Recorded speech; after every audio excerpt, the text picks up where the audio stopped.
लग चुकी है तलब मंजिल की, अब खुद को मेहनत की आग में झोंकना होगा। जी हाँ बच्चों, लग चुकी है तलब मंजिल की, अब खुद को मेहनत की आग में झोंकना होगा।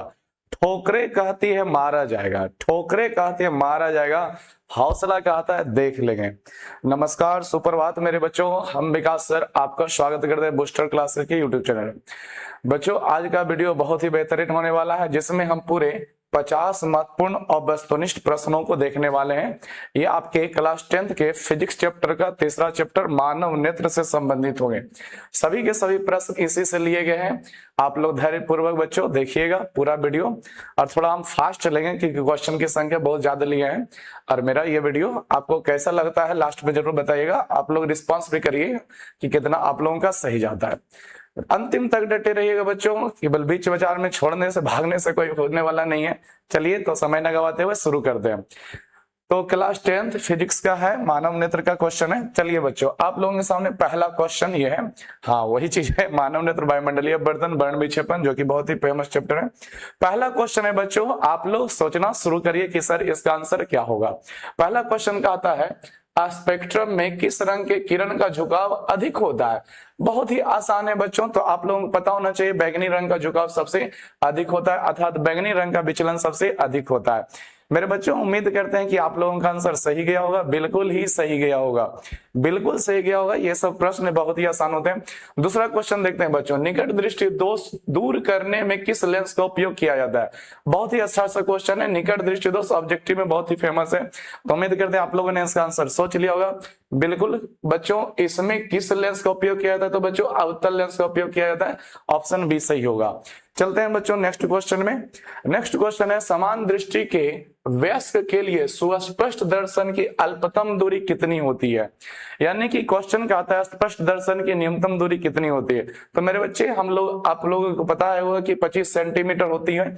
मेरे ख्याल से आप लोग सभी को मालूम होगा। चलते हैं नेक्स्ट क्वेश्चन नंबर 4 की ओर।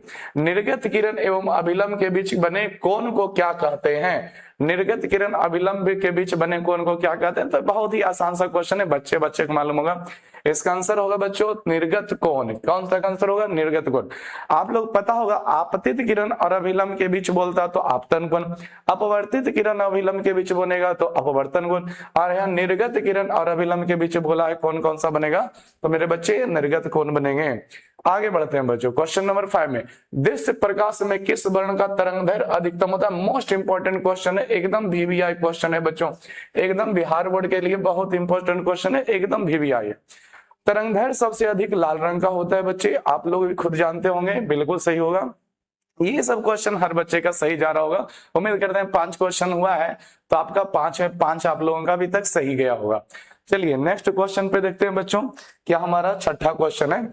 छठा क्वेश्चन का आता है, मानव नेत्र के जिस भाग पर किसी वस्तु का प्रतिबिंब है वह किसी वस्तु प्रतिमा के किस भाग पर करता है। अच्छा, हमारा क्वेश्चन है कि किसी वस्तु का प्रतिबिंब आग के जिस भाग पर पड़ता है। सॉरी, ये टाइपिंग गलत है, इस क्वेश्चन में टाइपिंग गलत है, समझ लीजिएगा कि पहला क्वेश्चन का था, इसमें 2 क्वेश्चन है, मानव नेत्र के जिस भाग पर किसी वस्तु का प्रतिबिंब बनता है, या फिर किसी वस्तु का प्रतिबिंब आग के जिस भाग पर बनता है वो कौन है। तो मेरे बच्चे, आप लोग इसके बारे में बेखूबी मालूम होगा।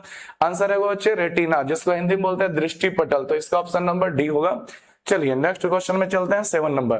एक स्वस्थ आंख के दूर बिंदु होता है अथवा सामान्य नेत्र के लिए दूर बिंदु है। एक स्वस्थ आंख के लिए दूर बिंदु, निकट बिंदु आप लोगों ने देखा कि 25 सेंटीमीटर, दूर बिंदु कितना होगा, तो ऑप्शन डी होगा, बिल्कुल करेक्ट है। आप लोग अगर जो ऑप्शन डी सोचें तो बिल्कुल सही जवाब है आप लोगों का।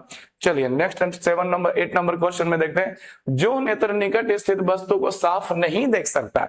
ध्यान दीजिए, इसमें बहुत सारे बच्चे गलती करते हैं, हड़बड़ में गड़बड़ कर देते हैं।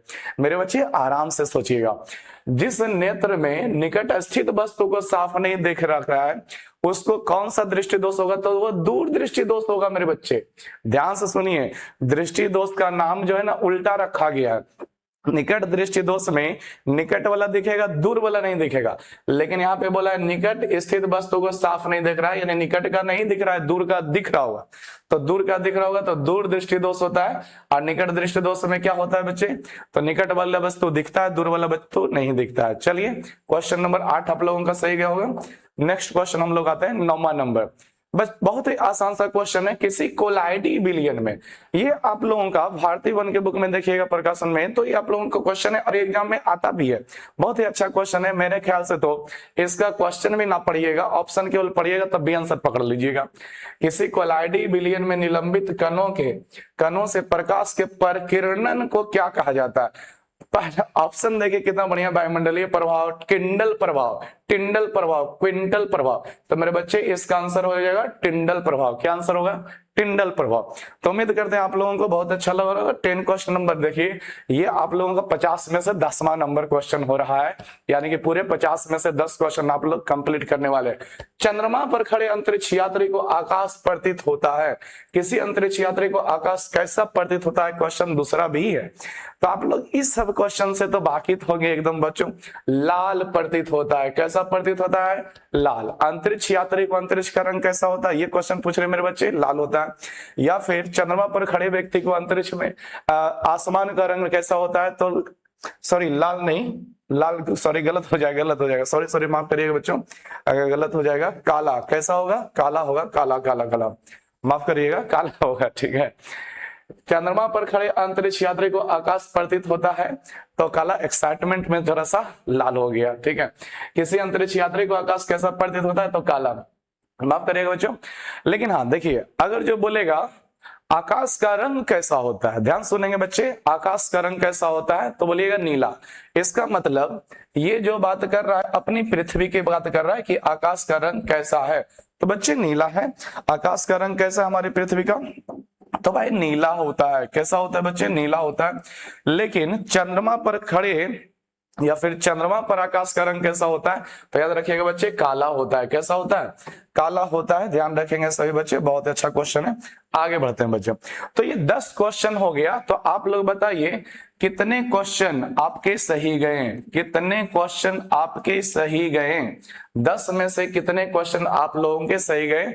कमेंट में करके बताइए कि 10 में से मेरा सर 9 सही गया, 10 का 10 सही गया। मेरे ख्याल से तो बहुत सारे बच्चे का 10 में से 10 सही गया होगा, क्योंकि ये बहुत ही आसान सा क्वेश्चन है और सारे के सारे ऐसे नहीं है कि फालतू क्वेश्चन है, सभी एग्जाम में आते हैं बच्चे। तो चलिए समय ना गवाते हुए आगे बढ़ते हैं। उम्मीद करते हैं यहाँ तक आपको बहुत अच्छा लगा होगा, मजा आया होगा। स्पेक्ट्रम प्राप्त करने के लिए किसका उपयोग करिएगा? स्पेक्ट्रम प्राप्त करने के लिए किसका उपयोग करेगा? तो सभी बच्चे जानते होंगे प्रिज्म का। आप लोग आंसर सोच लिए होंगे। नेक्स्ट क्वेश्चन 12 नंबर चलते हैं। मानव नेत्र में किस प्रकार का लेंस पाया जाता है? मानव नेत्र में किस प्रकार का लेंस पाया जाता है? सभी बच्चे को मालूम होगा उत्तल लेंस पाया जाता है। बिल्कुल ये आसान सा एकदम क्वेश्चन है, उत्तल लेंस पाया जाता है। आंख व्यवहार होता है, देखिए ये तो पिछला क्वेश्चन का ही रिलेटेड है। आंख व्यवहार होता है तो भाई उत्तल लेंस की तरह। आंख में अगर जो उत्तल लेंस लगा हुआ है तो आंख किस लेंस की तरह काम करेगा? तो उत्तल लेंस। ये तो सोचने वाली बात है बच्चे।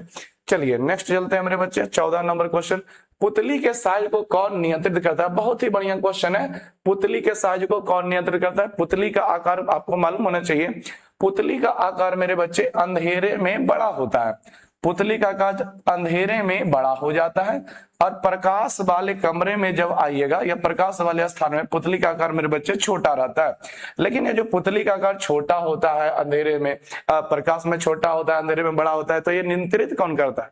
तो पुतली जो होता है परितारिका या आयरिस इसको नियंत्रित करता है। पुतली के आकार को कौन नियंत्रित करता है? परितारिका या आयरिस, क्योंकि परितारिका और आयरिस के ही बीच में एक छिद्र पाया जाता है, उसको बोलते हैं पुतली। चलिए आगे बढ़ते हैं मेरे बच्चे। क्वेश्चन नंबर 14 उम्मीद करते हैं आप लोगों का सही गया होगा।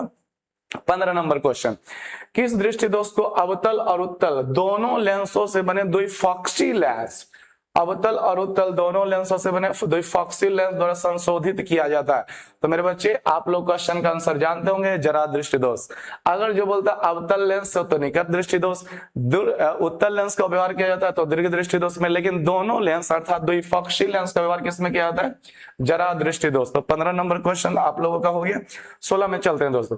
नेत्र में प्रवेश करने वाली प्रकाश किरणों का अधिकांश अपवर्तन किससे होता है? मोस्ट इंपोर्टेंट क्वेश्चन है 16 नंबर। बहुत सारे विद्यार्थी इसमें क्वेश्चन में कंफ्यूज करते हैं। जैसे ही दे देता है अपवर्तन तो अपवर्तन के लिए सोच लेते हैं बच्चे कि शायद कोई और होगा। नहीं, हमारा जो आंख का कॉर्निया है, सबसे अगले वाला पार्ट कॉर्निया जो होता है वही नियंत्रित करता है कॉर्निया के बाहरी पृष्ठ द्वारा। क्योंकि देखिए प्रकाश सबसे पहले कॉर्निया से ही तो आगे जाएगा। तो उसी से अपवर्तन होता है, क्योंकि कॉर्निया आप लोगों को पता होना चाहिए, कॉर्निया जो होता है बच्चे पारदर्शी होता है।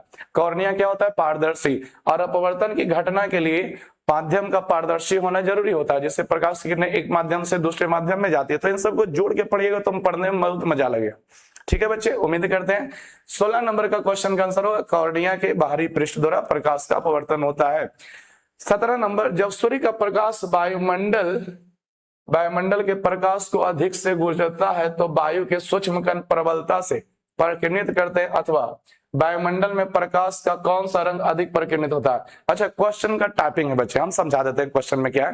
क्वेश्चन कह रहा है जब सूर्य का प्रकाश वायुमंडल से होकर गुजरता है तो प्रकाश का कौन सा रंग अधिक प्रकीर्णित होता है, या फिर वायुमंडल में प्रकाश का प्रकीर्णन किसका अधिक होता है? तो बताइएगा वायुमंडल में किस रंग का प्रकाश का प्रकीर्णन अधिक होता है मेरे बच्चे? तो बहुत ही लाल है, नारंगी, हरा है, नीला है।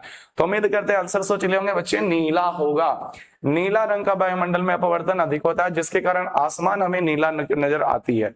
ध्यान रखिएगा बच्चे, नीला रंग का प्रकाश का अपवर्तन सबसे ज्यादा होता है। चलते हैं 17 नंबर क्वेश्चन के बाद 18 नंबर में, टिंडल प्रभाव प्रकाश की कौन सी परिघटना को प्रदर्शित करता है? तो टिंडल प्रभाव होने का मुख्य कारण क्या है बच्चे? तो प्रकाश का परिकिरणन है। ऑप्शन डी इसका करेक्ट आंसर होगा। 19 नंबर आइएगा बच्चे, किस वर्ण का तरंगदैर्घ्य सबसे बड़ा है? यानी तरंगदैर्घ्य सबसे अधिक किसका होता है मेरे बच्चे? तो लाल रंग का होता है। लाल रंग का प्रकाश का तरंगदैर्घ्य सबसे अधिक होता है। 20 नंबर, किस लेंस का उपयोग कर दीर्घ दृष्टि दोष यानी कि दूर दृष्टि दोष को दूर किया जाता है?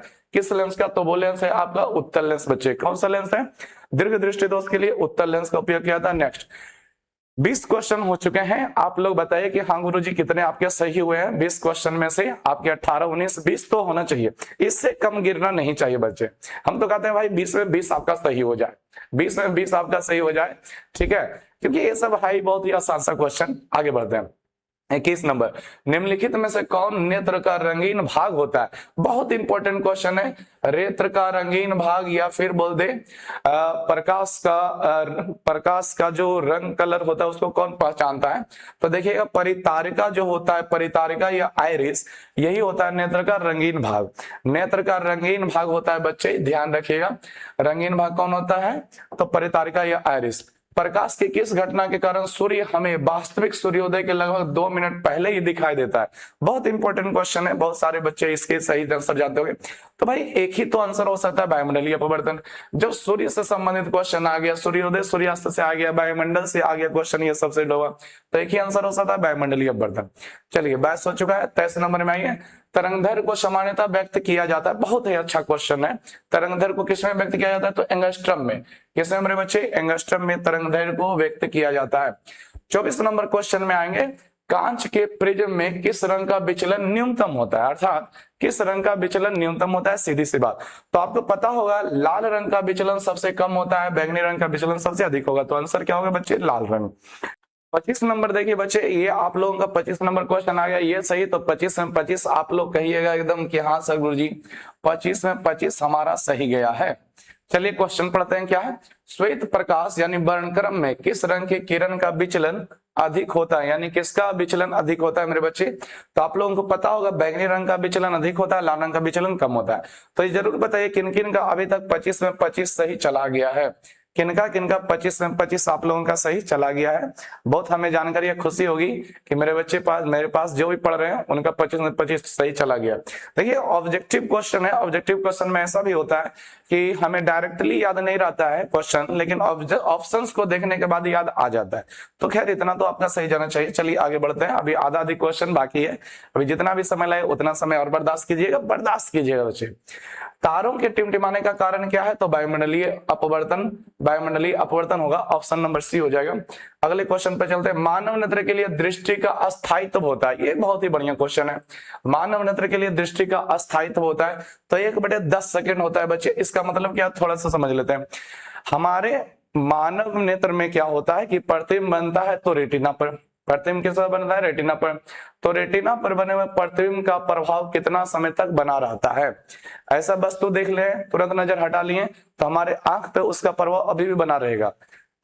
आप लोग हमको देख ले रहे हैं आप आंख बंद कर लीजिए, फिर हम कितने देर तक आपके प्रतिबिंब बनाए हुए रहेंगे, रेटिना पर बने हुए रहेंगे, तो 1/10 सेकंड तक, 1/10 सेकंड तक किसी वस्तु का प्रतिबिंब रेटिना पर बना रहता है। सीधी सी बात, ये क्वेश्चन है मेरे बच्चे, किसी वस्तु का प्रतिबिंब रेटिना पर कितना समय तक बना रहता है? 1/10 सेकंड तक। चलिए आगे बढ़ते हैं। 28 नंबर, नेत्र द्वारा किसी वस्तु का कैसा प्रतिबिंब बनता है? तो आप लोग पता होगा रेटिना पर बनता है, वास्तविक उल्टा वस्तु से छोटा।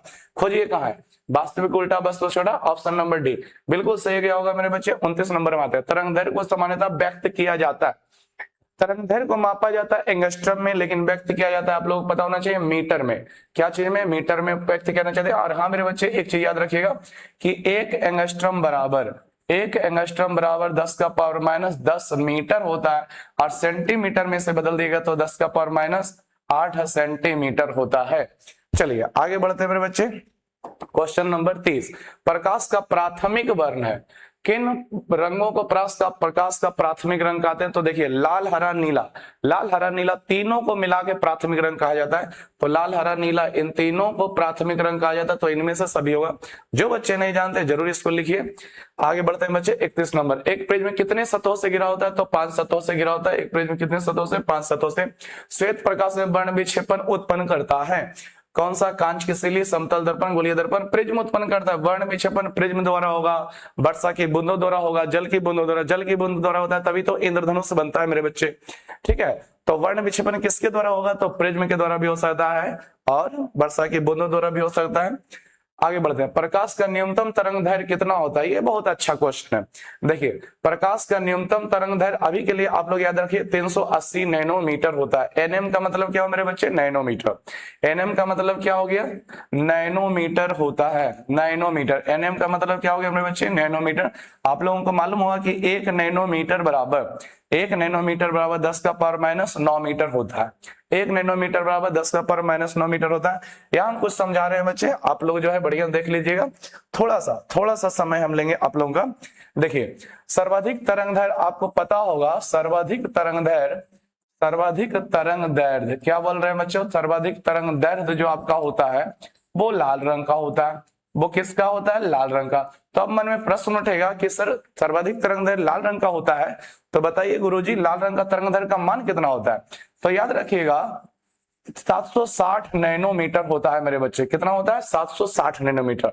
और सबसे कम तरंग दैर्घ्य जो होता है, सबसे कम तरंग दैर्घ्य किसका होता है? तो आप लोगों को पता होगा बैंगनी रंग का होता है। किसका होता है? बैंगनी रंग का। तो ये कितना होता है? 380 नैनोमीटर। 380 नैनोमीटर बैंगनी रंग का तरंग दैर्घ्य याद रखिएगा, 380 नैनोमीटर। इससे कम और किसी का हो ही नहीं सकता। इसीलिए तो आप लोग पढ़ेंगे सर्वाधिक सबसे कम तरंग दैर्घ्य किसका होता है? बैंगनी रंग का। सबसे अधिक तरंग दैर्घ्य लाल रंग का। लाल रंग का तरंग दैर्घ्य जो होता है 760 नैनोमीटर होता है। बहुत ही आसान है, याद रखना बहुत ही आसान है बच्चे। देखिए कैसे 38 दूना कितना हो जाता है? 76। 38 दूना कितना हो जाता है? 76। तो 380 इधर और 760 उधर।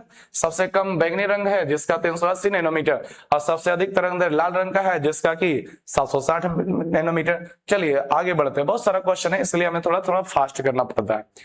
दूरदृष्टि दोष वाला नेत्र साफ साफ देख सकता है। देखिए बच्चे इस क्वेश्चन में भी कंफ्यूजन होता है, सर कितना सोच लेता है दूरदृष्टि दोष में तो दूर वाला नहीं दिखता, नजदीक वाला दिखता है। बिल्कुल गलत। दूरदृष्टि दोष में दूर वाला ही दिखेगा आपको, दूर की बस में ऑप्शन नंबर बी होगा 34 का भी। आगे बढ़ते 35, आकाश का नीला रंग होना किस परिघटना के कारण होता है? तो आकाश का रंग नीला होना प्रकिरणन के कारण होता है। नीले रंग का वायुमंडल में प्रकिरण अधिक होता है, जिसके कारण जो होता है आकाश का रंग नीला होता है, प्रकिरण। 36 नंबर, इंद्रधनुष रंगीन क्यों होता है? इंद्रधनुष रंगीन क्यों होता है? ऑप्शन पढ़िए, जल कण द्वारा श्वेत प्रकाश के वर्ण विक्षेपण के कारण, जल कण द्वारा अवशोषण के कारण, वायु द्वारा श्वेत प्रकाश के वर्ण विक्षेपण के कारण नहीं। इसमें सबसे बढ़िया ऑप्शन आपका ए है, जल कण द्वारा श्वेत प्रकाश का क्या हो जाता है? वर्ण विक्षेपण, तभी हमें इंद्रधनुष बनते हुए देखते हैं। चलिए बच्चे 40 नंबर क्वेश्चन, 37 नंबर क्वेश्चन, आंख के लेंस की वक्रता त्रिज्या को नियंत्रित करता है। क्वेश्चन देखिए समझने वाला है बच्चे, एक चीज याद रखते होंगे तो दूसरा चीज ऑटोमेटिक याद रहेगा। आप बताइए हमारे बच्चे कि नेत्र में जो लेंस लगा होता है वो किससे लगा रहता है? नेत्र में जो लेंस लटका रहता है किससे लटका रहता है? तो आप लोगों को पता होगा सिलियरी मांसपेशियों द्वारा। बच्चे किसके द्वारा? सिलियरी मांसपेशियों द्वारा। और ये आप लोगों को पता होना चाहिए, ये भी फैलने सिकुड़ने का काम करता है। सिलियरी मांसपेशियों, इसी को बोलते हैं पश्चमावी पेशियां या सिलियरी पेशियां भी बोल सकते हैं। तो देखिए ऑप्शन का है क्या, हाँ बिल्कुल डी नंबर ऑप्शन, पश्चमावी मांसपेशियां। आंख के लेंस की वक्रता त्रिज्या किस पर कौन नियंत्रित करता है, पश्चमावी मांसपेशियां नियंत्रित करता है। इसी को बोलते हैं क्या, सिलियरी मांसपेशियां, इसी को बोलते हैं। ये तो कॉमन सी बात है, लेंस आखिर लगा भी तो इसी से रहता है, तो ये तो कंट्रोल करेगा। आगे बढ़ते हैं बच्चे, आगे हमारा क्वेश्चन है, कुछ बादलों का रंग उजला होता है। बिल्कुल, घने बादल, काले बादल भी देखे होंगे, लेकिन यहाँ पे है उजले बादल के बारे में। तो किसके कारण होता है, प्रकीर्णन के कारण होता है मेरे बच्चे, प्रकीर्णन के कारण। बादलों में क्या होता है, जल की बूंदें होती है, जो जल की बूंदें ऐसे काम करते हैं कि सूर्य से आने वाले श्वेत प्रकाश के सातों रंगों को समान रूप से वो परावर्तित करा देता है, सॉरी प्रकिरणित करा देते हैं। क्या करा देते हैं बच्चे, समान रूप से प्रकिरणन करा देते हैं, जिसके कारण हमें बादल जो होते हैं कोई विशेष रंग के ना दे करके सफेद दिखाई पड़ते हैं। चलिए आगे पढ़ते हैं। मानव की आंख में प्रवेश करने वाले प्रकाश की मात्रा को नियंत्रित किया जाता है। देखिए, मानव में आंख की प्रवेश करने वाले प्रकाश की मात्रा को नियंत्रित कौन करता है, ऑप्शन देखते हैं, पश्चमावी पेशियां, पुतली द्वारा, कॉर्निया द्वारा, परितारिका द्वारा। देखिए आपका आंसर यहाँ पे पुतली द्वारा हो जाएगा बच्चे, पुतली द्वारा होता है, जो कि परितारिका द्वारा किया जाता है। नहीं, परफेक्ट आंसर जो होगा आपका, परफेक्ट आंसर, मानव की आंख में प्रवेश करने वाले प्रकाश की मात्रा का नियंत्रण परितारिका करता है, ये 100% सही है। हाँ, परितारिका किसकी सहायता से करता है, तो ये पुतली की सहायता से करता है, क्योंकि परितारिकाओं के बीच में खाली स्थान होता है ना, उसको पुतली कहते हैं। असल में परितारिका अंधेरे कमरे में जो होता है, उजाले वाले कमरे में फैलता है, सिकुड़ता है, जिसके कारण उसके बीच का छिद्र भी जो पुतली होता है वो फैलता सिकुड़ता है। याद रखिएगा मेरे बच्चे, कोई कंफ्यूजन नहीं होना चाहिए। प्रकाश की मात्रा का नियंत्रण कौन करता है, तो परितारिका या आयरिस जिसको बोलते हैं। ठीक है, ये बहुत ही इंपॉर्टेंट क्वेश्चन है, इसमें बहुत सारे विद्यार्थी पुतली मार देते हैं, जो कि गलत हो जाएगा। चलिए 40 नंबर क्वेश्चन हम लोग आ चुके हैं, बहुत बढ़िया क्वेश्चन है। ओजोन परत किस हानिकारक विकिरण से पृथ्वी को सुरक्षा प्रदान करता है, ये तो बच्चे शुरू से ही पढ़ रहे होंगे। तो आंसर होगा परावैंगनी विकिरण का। तो बस 10 क्वेश्चन और रहा है, बस 10 क्वेश्चन बर्दाश्त करिए मेरे बच्चे, आपको बहुत बड़ा मजा लगेगा। 41 नंबर क्वेश्चन में आइए, कैमरे का कौन सा भाग आंखों के रेटिना की तरह काम करता है। कैमरे का कौन सा भाग आंखों की रेटिना की तरह काम करता है, फिल्म काम करता है। चलिए आपको थोड़ा सा कैमरा बना के दिखाते हैं, कैमरा में क्या होता है जो समझेंगे। मान लीजिए रे भाई बच्चे, ये हमारा कैमरा का छोटा सा है, ठीक है, मान लीजिए इस तरह से। तो इसके आगे एक ढक्कन लगा रहता है, आगे एक ढक्कन लगा रहता है, इसको बोलते हैं शटल। कैमरा में इसको क्या बोलते हैं, शटल बोलते हैं। ठीक है, शटल के जस्ट बाद, शटल के जस्ट बाद एक और लगा रहता है, जो कि इस तरह से होता है, फैलने सिकुड़ने का ये काम कर सकता है, थोड़ा सा ऊपर से और थोड़ा सा नीचे से, इस तरह से रहता है, बीच में इसमें खाली जगह रहता है। इसको बोलते हैं डायफ्राम। क्या बोलते हैं बच्चों, डायफ्राम बोलते हैं। ध्यान सुनिएगा मेरे बच्चे, डायफ्राम बोलते हैं। ठीक है, और इसके बाद आपका कैमरा में लगा रहता है मेरे बच्चे, इसके बाद आपका लगा रहता है यहाँ पे उत्तल लेंस। क्या लगा रहता है, उत्तल लेंस।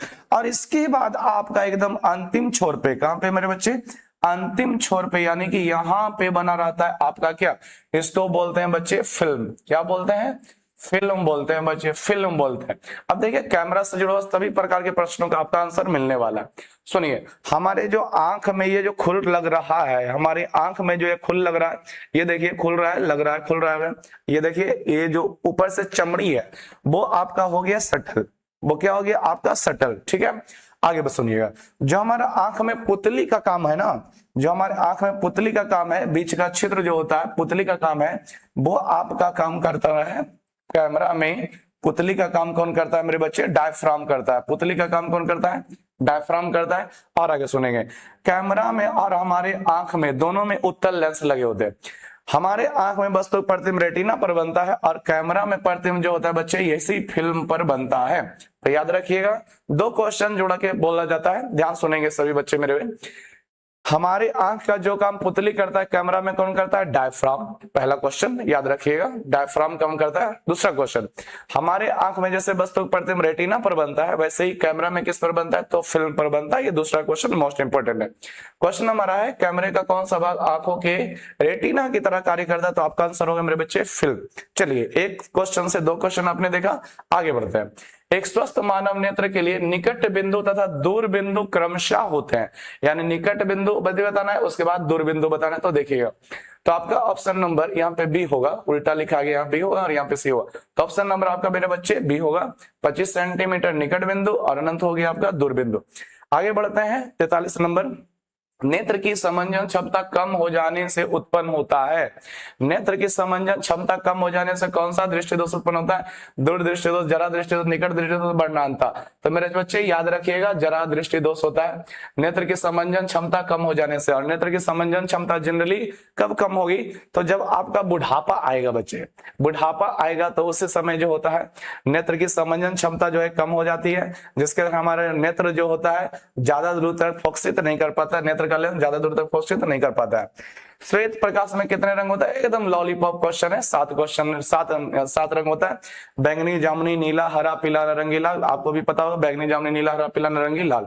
45 नंबर, श्वेत प्रकाश का कौन सा वर्ण यानी रंग किसी प्रिज्म से गुजरने के पश्चात सबसे कम झुकाव होता है?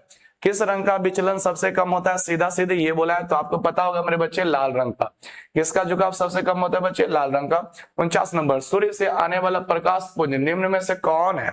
सूर्य से आने वाला कैसा प्रकाश पुंज है? तो आप सभी को मालूम होगा, सूर्य से समांतर प्रकाश पुंज आता है, सूर्य से समांतर प्रकाश पुंज आता है। चलिए कुछ क्वेश्चन और है, बस 2-3। नेत्र लेंस से रेटिना की दूरी, बहुत इंपॉर्टेंट क्वेश्चन है। नेत्र लेंस से रेटिना की दूरी 25 सेंटीमीटर, 1 सेंटीमीटर, 2.5 सेंटीमीटर, 5 सेंटीमीटर। तो इसमें ज्यादातर मेरे बच्चे जो है टिक कर रहे होंगे 25 सेंटीमीटर, लेकिन आंसर होगा 2.5 सेंटीमीटर। ऑप्शन नंबर सी इसका आंसर सही है। हमारे आंख में होता है लेंस और उसके पीछे होता है रेटिना, तो लेंस और रेटिना के बीच की दूरी जो होता है 2.5 सेंटीमीटर होता है बच्चे, याद रखिएगा। 2.5 सेंटीमीटर, या इसको मिलीमीटर में देगा तो 25 मिलीमीटर देगा। कितना देगा मेरे बच्चे? 25 मिलीमीटर। और मिलीमीटर को सेंटीमीटर में बदलने के लिए 10 से भागा लगाया जाता है।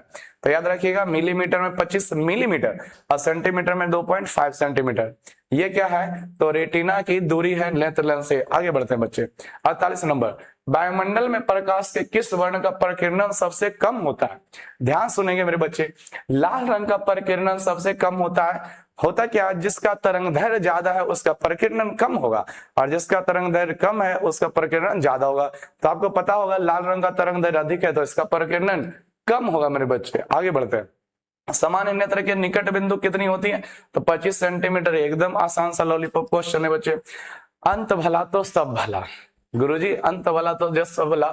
जिस दोष में व्यक्ति को दूर की वस्तुएं स्पष्ट नहीं दिखती है, जिस दृष्टि दोष में दूर की वस्तुएं स्पष्ट नहीं दिखती है उसे कौन सा दृष्टि दोष कहेंगे? दूर की वस्तु नहीं दिख रहा है तो निकट दृष्टि दोष कहेंगे।